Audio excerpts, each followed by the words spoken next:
say something and hang up. Welcome. Welcome to a very Videodrome Christmas. It's our Christmas special. It's very exciting. We're coming to you. Well, would you like to say where we're coming from? You are joining us from the Ram Shack in the beautiful Tenderloin of San Francisco. My apartment. I love it here, and this is where it is in this setting that I've always imagined Say Something Hang Up to be taped in a way. I think it's a very cozy environment. Tonight we have some very beautiful lighting to go with our Videodrome theme, which is it is a very Videodrome Christmas after all. And we have Videodrome playing in the background right now. It's about, you can't see it, I can tell, but it's a scene where he puts the gun into his stomach. He's like watching. Is he watching Videodrome at the time? Oh, he's watching Dr. Brainwash? Or no, that's something. That's a horrible artist in mind.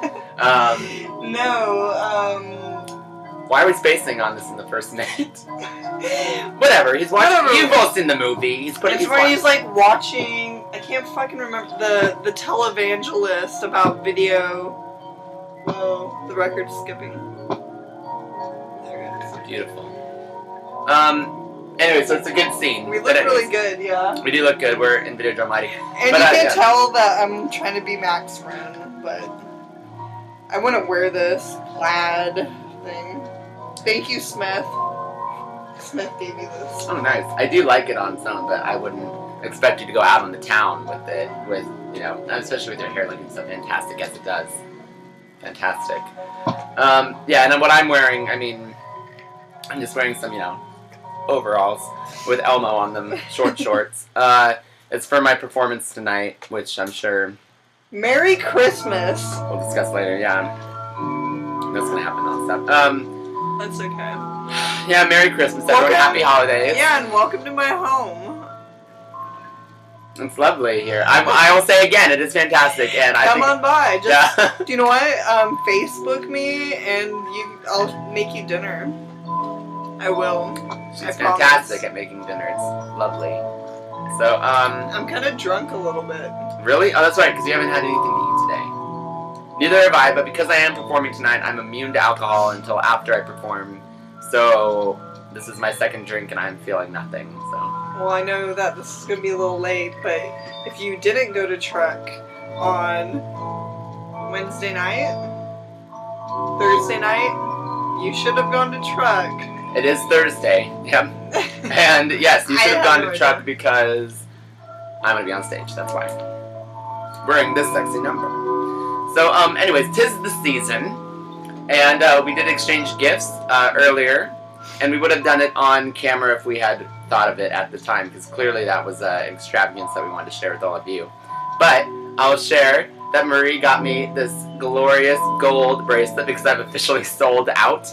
And it is so elegant, it is so pure. People want to criticize See that sparkly? Mr. B.B Gunn for being a sellout, but he wears fake gold. It's not real gold, and he loves the fake gold. I think, just like with diamonds and rhinestones or whatever, fake diamonds, you know what? If they sparkle like real diamonds, it doesn't matter. I like authenticity in that. Do you know the gossip song Dime Store Diamond? No, that's Oh, you would hella relate. Exactly. It sparkles like the real thing. It does. So, I don't care. Like, I want to say that, yes, I can appreciate the real diamonds for diamonds and gold for gold. But, you know what? Like, I don't care. I don't care. If it sparkles like gold or sparkles like a diamond, then I like it. And it's not even like, oh, and once again, just because I don't... Well, now you've sold out, though. Well, now I have real gold, though, and then, so I can get a thrill. I bought it from some shady character on the street. $5, 24 karat Italian gold. Oh my god, so classy. See, okay, so maybe I do get a thrill out of having it real, but... You're selling out right now. I'm not putting any kind of, like, crazy, value on it. I don't know, I just feel like, I've gotten heat in the past for wearing a bunch of fake gold, and people just say that I want to be rich so I can wear gold. And I don't think gold really has anything to do with wealth and blah blah blah. I think it's just pretty, and I think generations of human beings and for centuries and thousands of years have liked gold. Jesus got gold on his birth. No one was saying, "Oh Jesus, you just want to be rich and famous." You know what? the three wise men, they liked gold, and because it's pretty, and you know what? We all like gold. The Mayans like gold. I like gold. B.B Gunn likes gold. Fake, real. It's good, and it has nothing to do with wealth. It's just, it's from the earth. It's I amazing. like wealth. Diamonds are from the earth.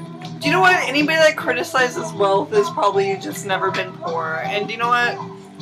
Not that I want to sell out, but money's good and gold's good. Because it means money. Well, money is power. Money does get you things that you want so that you can do other things with it. Money can supply good and evil with the tools it needs to accomplish good and evil. So, I don't mind having wealth if it can translate into, pushing the goodness that I want to put out into the world.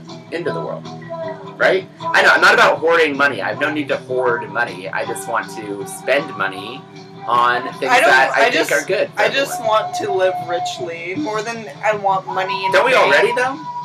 Just more so? Cheers. Yeah. Look, right? Cheers, for real. For real. I feel like a millionaire all the time. Like sometimes I feel poor, but most of the time, I'm very conscientious of being in a warm home with a cold cocktail. Yeah, I think we live pretty richly. Yeah.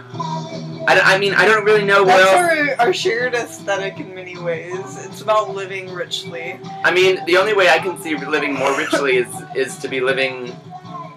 I want to be more busy. I mean, I already feel too busy, and I want to be more busy. I want to have more people around me. I want to have more going on.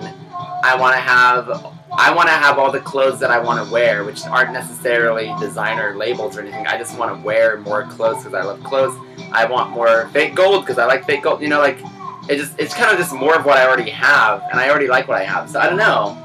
I pretty much would like to be rich so I could give my people, my tribe. Right. Do you know what? I feel very tribal lately. I've reconnected with my punk rock roots of needing a tribe. And when I was a punk rocker, I didn't have a tribe. Are you my tribe? Are you watching right now? Yeah. The thing is I want to Tenderloin Croquet Society, April. Look, this is what I want to do. I want to have money so I could put on soirees. You want to promote good with it. Yeah, I want to see people happy and looking beautiful and feeling beautiful and falling in love. I want and I feel like money, it takes money to have something surreal and glamorous. I don't know. Not necessarily, but... Well, right. Not necessarily, but, I'm not... You could, have... You can totally... I mean, we're going to go somewhere tonight when we're at Truck Bar for Show Off. That's going to be very surreal and glamorous, and that's going to be no money. But yes, I see money can help it along, for sure. Makes it easier. And it can bring it to different levels than it was before. It facilitates ideas. If you have, this idea in your head... Sometimes money can make it happen. You need to crack a few eggs to make a cake. Yes. That's basically what I'm saying. And I would love to have lots of eggs to crack. As I said before, I like the idea of just employing people or employing my friends and just having, I don't know, just giving work to people who need it and people who deserve it, people who I know share the same aesthetic as me, and being able to give them a chance to be, just with Stars Who Wear clothing by young designers, promote their young designers' clothing, get it out there, and if you are in a position of power because of money, then you are able to promote the people that have less than you do, because you're in a position of power to do that. And I think money, as I've had, I have a friend who is very politically minded, very not artistic minded at all, and very based in reality. And she reminds me all the time how powerful money is, and I like to forget about it. I like to pretend that it just corrupts everything, that it's evil. But you know what? Money is necessary, I guess, in our society. Well, you say something, I'll say something. Because I was going to go on nothing. Okay, well. Just so y'all know, since you're in my home, I can talk personally like this. I'm from very, very poor people. and I'm a well-fed baby. If you're watching this, you're loyal enough to know this personal backstory, because then later you'll be able to have some insight on my like rags to riches story. And you know what? It would take so little money for me to feel rich. Like if I had like $5,000 right now, I'd feel so rich. Me too. Like I would be like balling with $5,000, and that's how little it would take. And if I made, like, I think I made 137 the other night, and I felt pretty proud. I feel pretty rich right now because I come from people that don't have jobs. Mm-hmm. Yeah. So you have no money. Right. I have a job, and so you know how you have lots of jobs. I have several jobs. That's pretty cool. And I'm a professional artist. Yeah. I do not fucking do anything. I don't move boxes. I don't chop wood. I draw. And you use your talent that you were gifted. And with. it's not even like I'm not that's not like what I consider my art even. Right. It's kind of like funny for me. I think that's I think it's from the very first time I ever started getting involved professionally in art, I was informed immediately, because I got involved first with photography, and it was always a thing about how until you make it, if you make it, and no one even really was talking about making it, it was always just like, okay, so you want to be a photographer, well, you're going to have to shoot weddings, and if you want to do, I don't know, like couture shoots or something, like that's all well and good, but you're going to have to shoot weddings, you're going to have to shoot birthdays. And ooh, that looks pretty. Nope. Sorry, screensaver went on. But yeah, so anyways, I think, yes, you have to do some things like that, but then you don't have to. I don't know where I was going with that. But, as I wanted to say earlier... No, they try to pigeonhole you and say what you have to do as an artist. Yeah. That's where you're going, kind of, right? Yeah. And, I know, I think... What am I thinking? What do you think? I don't know. I really disdain having to do... I know, whenever I'm getting told to do a job and whatnot, I have people coming at me from all angles being like, you should go work, I don't know. I just say, like, I want to do this, and I want to expand, and I want to grow, and I want to do all these things that are so wild and crazy. And then everyone's always telling me, like, oh, well, that's nice, but you should instead, not even instead, but like, okay, do that, but also get a job as a waiter. And it's like, or like not even get a job as a waiter, which it would be a good idea for tip money, but get a job at doing this, and or as a magazine editor's assistant. And it's like, really, like, I don't see that as I know you need to make you need to have a day job to make a living, but I was like, I would rather be the assistant to the guy who's already doing all these wild and crazy things, not just be like, okay, I will fax copies off of things, and I will work the copy machine. Like, I don't really see that, I don't see a natural progression there, because I know we both believe in a natural progression of things. I see, yeah, if you want to work at the copy machine, you will naturally progress into, then you're the guy who writes the things that are being copied, and then you get to be the guy who manages that guy, and then you get to be the head editor of the magazine. But it's like, I don't want to be the head manager of I was like, I want to let me do my wild and crazy thing, and then that has its own natural progression. And maybe during the day, I can wait tables, but that's because that's so far away from, I don't know, I just don't like when people try to tell me to start low and somewhere artistic, and the artistic end to that is nothing artistic. I'd rather just be like a lumberjack for my daytime job, because in that way, it's 1,000 times different than what I really want to do. Well, I see, like, my lineage and, like, Andy Warhol or Robert Rauschenberg, even. Like, I'm an industrial artist. I make bullshit fucking art a lot of the time, but I guess it's, like, a little better than... You make bullshit art? For Trader Joe's. Oh, okay. I was gonna I like your art. Okay, listen. Your art. I work at Trader Joe's, and like I'm a Rafa Cycle Club. I draw bicycles and slices. You're also a pizza. photographer from Yumix. Well, that's what I claim, but you know what? Like, as a where I get my money is I make like bowls of soup. I draw like bowls of soup and say, hey, Thursday, go on a bike ride. Put chips and salsa together. I don't know. Yeah. But I see my lineage in like peddling things I don't necessarily Right, but I still believe in. feel that you... And one day I won't do that anymore. Exactly 2 years, I'm not going to be... Maybe 1 year. I'm going to quit. I'm going to take out my retirement. And I'm going to be... I just feel like you maybe... I don't know. Well, I feel like you're not settling down in any way. You know, like you do have that idea of... That's, you know, like I'm going to be over in 1 or 2 years. The problem with me is that the people that are telling me to go be the assistant in the magazine, they're thinking I will stay, like I should stay. There is no work at the magazine and you'll be done in 2 years. I get what you're saying. Yeah, because otherwise, I mean, yeah, there's no crime, and if you got the talent, yeah, you know, draw for Trader Joe's, like that's good. But to be like, you should go get a job at Trader Joe's, and then you can build up. It's like, what, so I'm manager of the Trader Joe's? Like, that's not what I want to do. Captain? Yeah, Captain BB. Oh, God, no, well, I wouldn't mind that, in a literal sense. I am a fucking captain. Yeah. I'm playing captain on my little beanie cap. Those are captain's bars. Nice. I am like, I'm like Captain Han Solo. So randomly, I was actually thinking about boats and ships and Darwin going to Galapagos Islands and how he was on a tour for 5 years on that boat. I'm like, damn it, why aren't there any boat excursions discovering new worlds? I would be down. I've always thought so. That I would, if that was still happening, if there were still excursions to go find new worlds, I would be on that boat. Look, our next episode is going to be... I don't know if we can find it. I don't know. It's going to be a hallucinatory journey, though.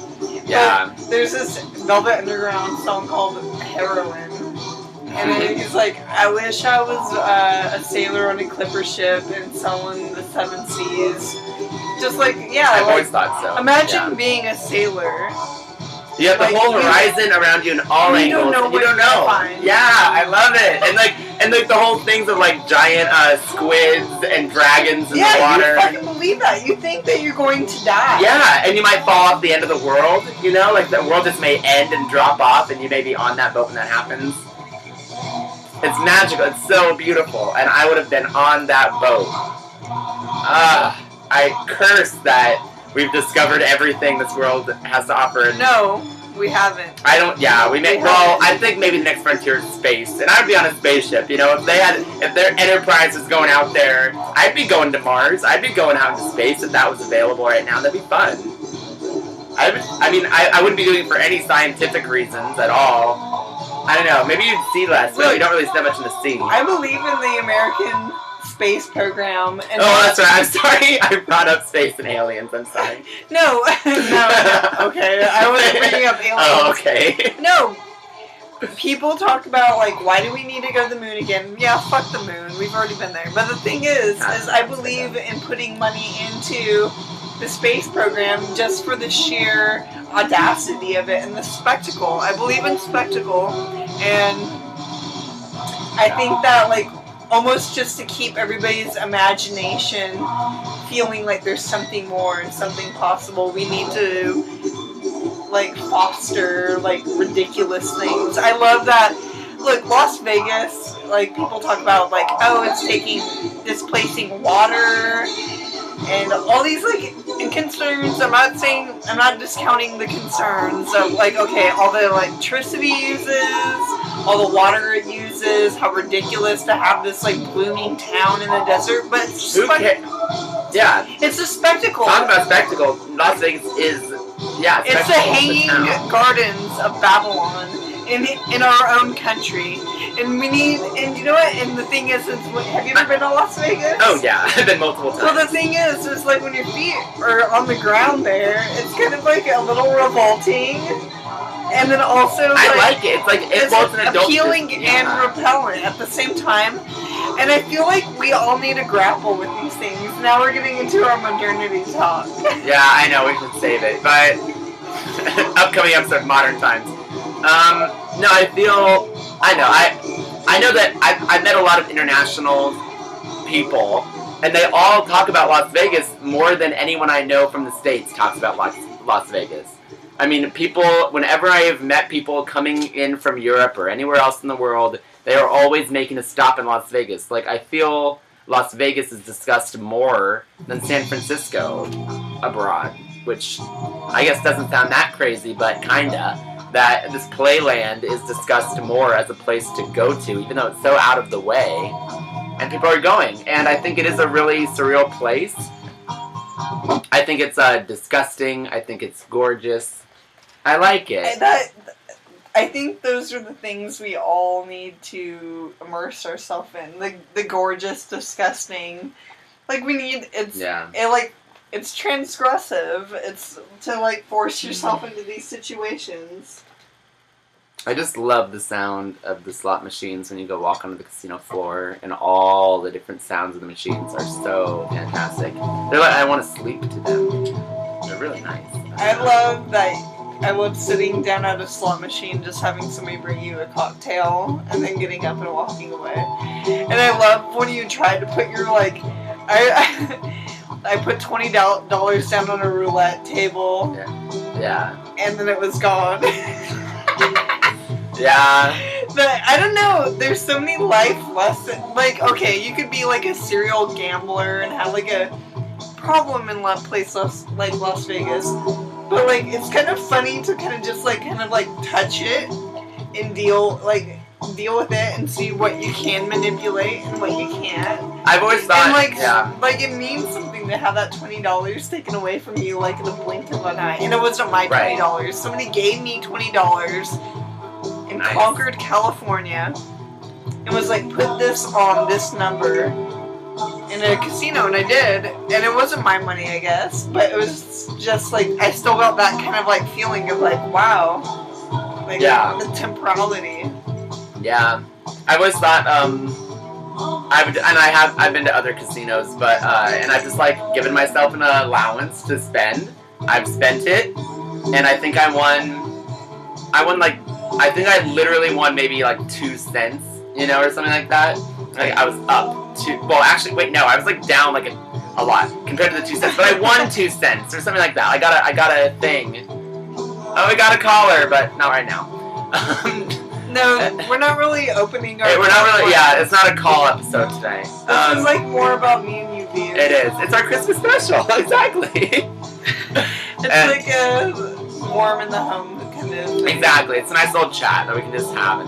But anyway, so I was up 2 cents or something like that, or whatever. I won 2 cents, I lost enough of the other. But that 2 cents or whatever that I won, it was like on a little piece of paper that I had to go turn in. I didn't turn it in. But that like piece of paper, that 2 cents, like...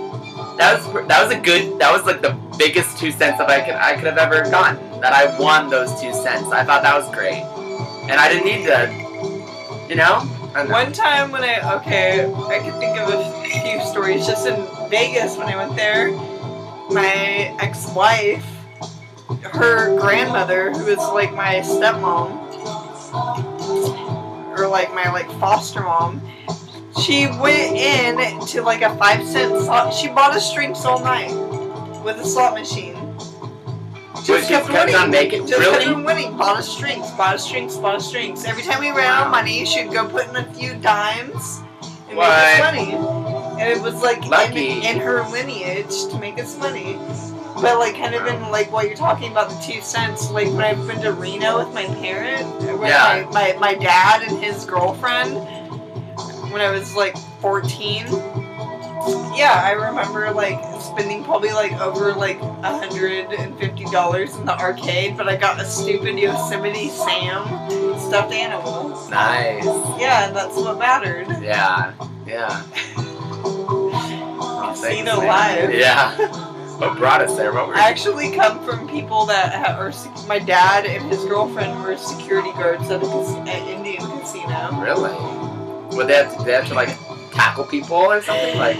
Well, my stepmom, dad's girlfriend figure, she like was really zealous about it. And she was she dropped out of cop school and became a security guard, but got the security guard certification to carry a gun and stuff. Wow. And she would fucking tackle your ass for like anything.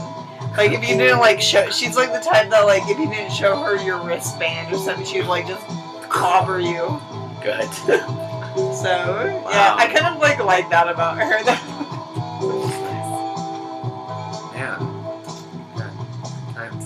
I have to wonder if this person can leave a message. Who was it? I don't know. It was an 831, which is Santa Cruz, which is where I am from. You should have fucking answered it. But I guess we wouldn't be able to. You know what? Fucking ads. I don't know. It's either a job offer, of course, or it's an ad, but it's a little late for a job offer. I don't know. This is like dinner time. We're taping it around dinner time. It's ad season right now. This is when ads call it dinner. I don't want to talk to you.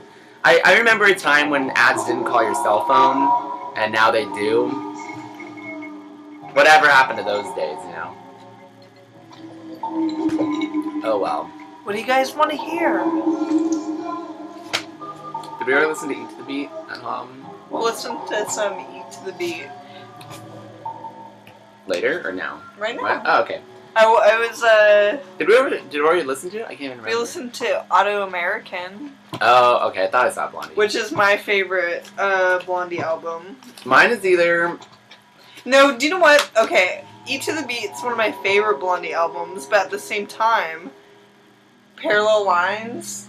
It's perfection. It is perfection. I was about to say mine is like Parallel Lines, but at the same time, nobody wants to say Parallel Lines because then you just sound like you don't know. No. You're just like, Parallel Lines is flawless. It is. Flawless. They're like, I actually, last night, I was outside smoking a cigarette and hanging on the telephone popped in my head. And I took a shower and listened to Parallel Lines for the whole duration of the album, and it's a flawless album. Back in high school, when I had my own radio player, record player, like, you know, it would just repeat, you know, the same side, and I would listen to the same side, like maybe 4 or 5 A times. or B? It didn't matter. If I flipped it, like, cool, I'd probably listen to it 4 times on side A and then flip it eventually and listen to it 5 times on side B. And it would just, like, go on and on and on. It's like the songs just never got old. I don't know. I had, like, X Offender. Because I finally, thanks to you, got, like, the first album because I've only had a few of them. Oh, God. I know. So, yeah, Parallel Lines or I really like Plastic Letters. Yeah. Plastic Letters is like their Coke album. Then I like it. I don't know, just there's good stuff like I'm on E. I like that. No, and like I love Flight 45. Oh, so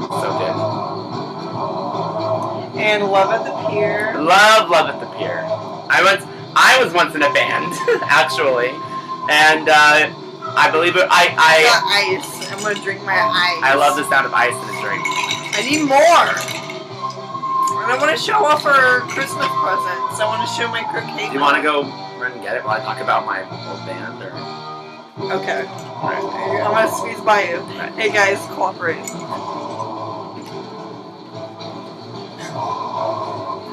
So, I was once in a band, and I dubbed them the Sugar Cookies.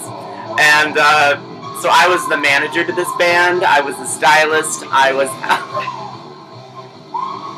a lot of things. I was also the tambourinist. I was the triangle. I was the online management. I was the publicist. I was the style coordinator, if that's different than stylist. Anyways, but we had a song. Our main hit was Love at the Pier, and it's because it was titled after, obviously, the song, even though it had nothing to do with it. So anyways, Christmas present! No! BB got me, okay, the last croquet... Oh wait, look what's happening on the screen. The gun's coming out. Can you see that? Woo! That's some of the dental dam, right? Yes. Sexy. That always reminds me of a dildo. Yeah, well, I think there is, like, that scene right there, just like it coming out of the screen. Yeah. That's very... There's a lot of phallic reference in Videodrome. Yeah. Alright, well, Videodrome is amazing. So, last croquet match, we utterly destroyed Oh, my man. croquet set. I had a nice croquet set, and by the end of ruined it, yeah. like, broke everything. Like The 3 or 4 first mallet was like, oh, well, that's kind of on you. And the second was like, well, okay. I And the think third I was like, what? And the fourth was like, what the fuck? Because, like, I was throwing mallets and shit. Yes. That is true. They were like, we only broke 3, they just throwing them. I'm like, don't throw them. And then just like broke it. You think that a croquet mallet is better supposed to be able to handle that. Yeah. So yeah, but we like destroyed the croquet set. It was a nice croquet set. Anyways, BB got me a beautiful new set of class. This is way better than what I had. Feel that weight. Yeah. This is so much better than what I had, like the round, because the other ones are square and like modern. I love this. Thought you might. TQS, Tenderloin Croquet Society. I can't Come wait for on the out. next match or the next match. Yeah, I know. 3 a year. That's what is planned. But like last year. Well, yeah, we didn't have the. I broke my shit up. I couldn't buy it. Right. So that's why I was like, this needs to not happen ever again. We need to. These will be babied. These don't get thrown. Good. No. Nice. Oh, my favorite song. All right. And Marie got me. Well, first she got me luscious fabric sent from the finest mills in Thailand. And well, this one's Thailand. I feel like the other one's from Las Vegas or somewhere. This is from Las Vegas. Oh, this one, yes. This one's direct from Las Vegas. From Liberace Museum. Yes, and it's gorgeous. As you can see, it's like zebra, it's water, it's gorgeous, it's sparkly. I love it. And then this one is direct from Thailand. And it was made to be the Queen of Thailand's wedding gown. Yes, it is. Yeah, it's royal wedding attire. And not only will it hang up in a future episode of Say Something to Hang Up, but I'll also be wearing it, I'm sure, as a cape, because capes are coming back. Because I'm going to make them come back, because I think they're nice. So this is very glamorous fabric. I just feel luscious. No, I just love fabric in general to just wrap around, because I feel if you can cover your body in luscious fabric, like, isn't that kind of the point of clothing, you know? I know, I think it's like, I know, at least for a certain style, I think it's just so nice, just kind of like have voluptuous layers of fabric. I think it's so nice, you know? Okay, like, I know, like, there's something to be said about summertime fashion and people being unclad, but I really have a thing for like, what you're talking about. I love the winter layers. Yeah. I love clothing. I love, like, a jacket and a shirt and a scarf. And what I hate about is that I'm planning on moving to New York, and I'm being told that when I move there in the winter, I'm going to have to buy a past-the-knee North Face jacket, pleated, black or brown. Fucking North. And I know. Classy, man. I know, and I'm North like, Face fuck no. ain't fucking classy. That's what I don't like about the winter you weather. You look like you spent a lot of money, but like how and you everybody looks the earlier, same. It's disgusting. Money. Okay, when you wear North Face, you look like you spent money. Yeah. Fuck money. That is the fuck. That okay. It's so ugly. It's so ugly. North Face jackets are so ugly. I'm sorry. They're gonna be so ugly soon. They're gonna become a commodity. They're ugly now. And do you know what? I'm judging you. Anybody that wears North Face, like, look, it's just look. Why are you trying to show that you paid like $120? There's a million other options from North Face, and I understand that. I'm sure they have special material. What did they used to do? Do you know what? I like fur. Well, now we just opened up a whole nother can of worms. Hey, Shelby. Yeah. Well, no, wait. I want to show off the other gift. Yes, winter clothing. I feel like I should just wear 80 layers of fabulousness. But you should have a beautiful mink jacket to wear in the room. I already have a fur coat. I almost wore it tonight, actually. But but speaking of, you know, fur and things. I don't know what, but I think we already discussed this. The gold, yeah, we already. I know, but Marie also got me this gold bracelet. And it's very decadent. I just love it. Does sparkle actually? If you can, it does sparkle in the light. Like there's no denying what's happening there. It's like real. That's some real fucking gold. And do you know what? I love this. That's gonna make a good still later. Well, good. Thank you, baby. We're on minute 34. Should we wrap it up? Yeah. As I'm wrapping up my fabric. I know I don't want it to end, but you know the time stamp and all. Like my alcohol's finally kicking in. I know I'm feeling good right now. I'm feeling you know good. Alright. Mwah. Wait. Mwah. There you go. Nice and kisses. French. Christmas kisses. Alright, That well. was like a real ass kiss. Oh, my friend. I don't touch my friends. But neither do I. Look.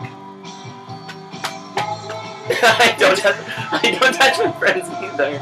I was seeing old friends today. Friends from 10 years, 15 years ago. Like, I'm not saying this was a deterrent from you touching me. But, like, it's hella, like, comforting when, like, I'm out in front of your apartment and we're saying goodbye. It's just like, goodbye. Yeah.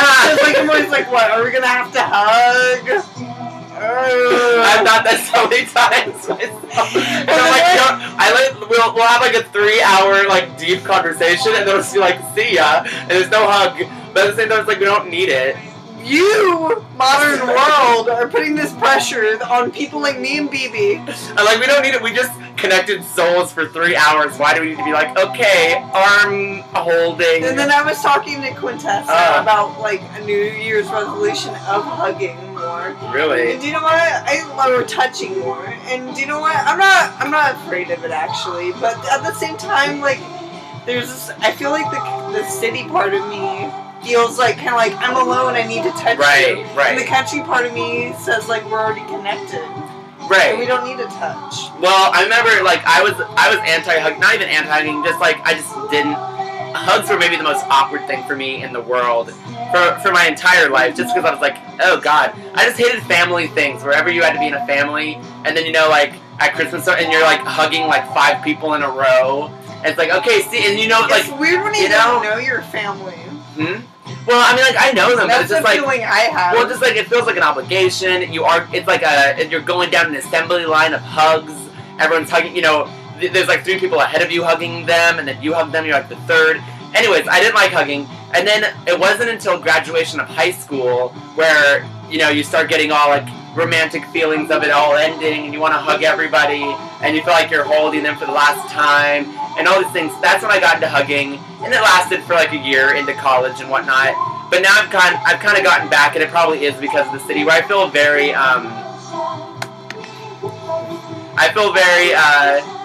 I don't know, maybe it is the city, but now I don't feel like I need to hug anymore. I'm like I was just saying, I just saw all my old high school friends for winter break, and even though I'm seeing them for the first time in forever, I'm not hugging them. I'm not hugging them when I leave, and it's like, it's not anything to do with them. It's just not even anything to do with me. I'm just like, do we need to be physical? But at the same time, there is something, I don't know, if it feels natural, do it. But like, I have friends where I love just being like, oh my god! Do you know what? That's great. And I do when I'm drunk, like, a shit ton, but when I'm sober, I'm just like, I don't really care. And I love that when we're able to talk, even when we're drunk, it's like, good, we just talked for 3 hours, that's great. See you soon. I don't know, it doesn't need to be like, get in here. And maybe it should, I don't know. I'm too emotional, I don't know. Like, and so, yeah, if you've invoked the emotion in me. Yeah. Hey, I never kiss people. I remember the first time I got off stage for my, like, prayer, like my crucifixion of B.B Gunn.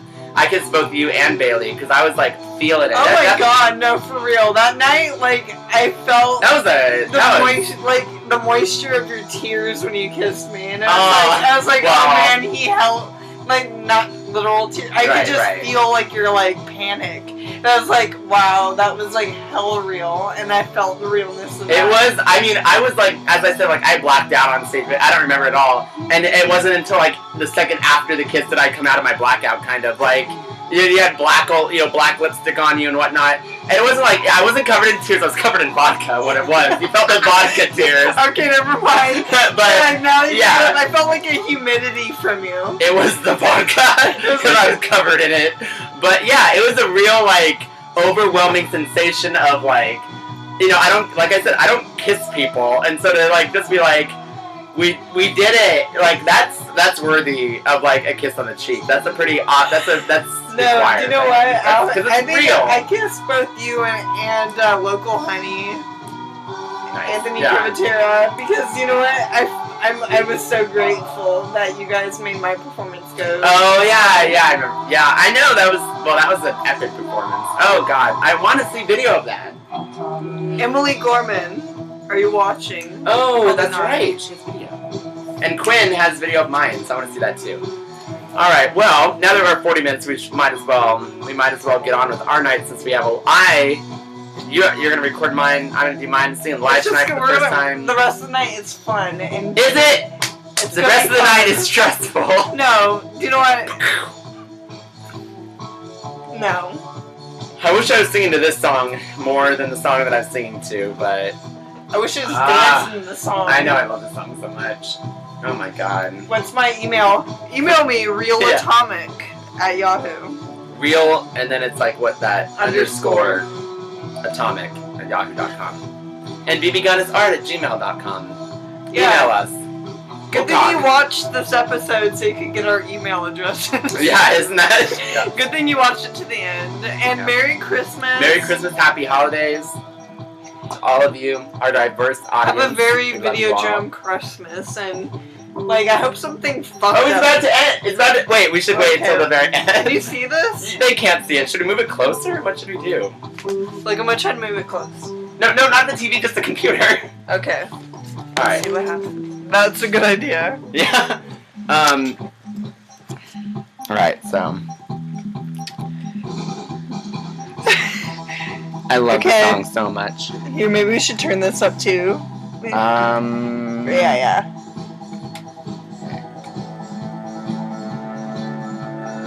This is the part where James Woods is the very ending. He's like consumed with the Videodrome. I'm here to guide you. Debbie Harry, yeah. Can I start since I last saw you? I've learned that death is not the end. I can help you. I don't know where I am now. I'm having trouble finding my way around. That's because you've gone just about as far as you can with the way things are. Videodrome still exists. It's very big, very complex. You've hurt them, but you haven't destroyed them. To do that, you have to go on to the next phase. Oh shit! What phase is that? Your body. I want to fuck Nikki so bad. Don't we all? The beginning of the new flesh. New flesh. You Yep. have to go all the way now. Modernization. Moving on to the next phase.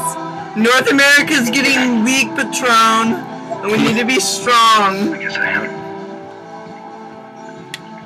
How do we do it? Here it comes. To become the new flesh, you first have to kill the old flesh. Don't be afraid. Don't be afraid to let your body die. Just come to me, Max. Come to Nikki. Watch. I'll show you how. It's easy.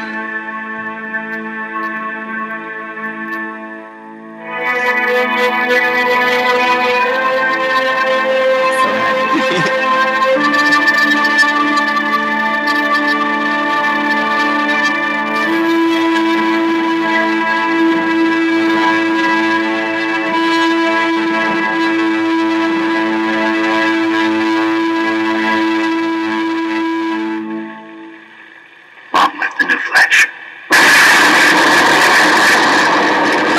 I love that part.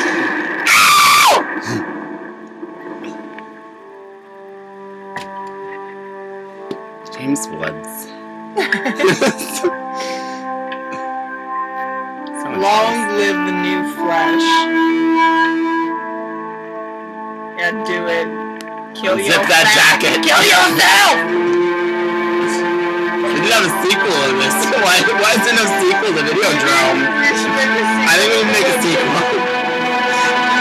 So in the new flesh. Yep. Here we go. It's gonna happen. Say something and hang up, baby. It's the ultimate hang up. Fucking hang that shit up, James. Dildo gun. Along with the Rin. new flesh.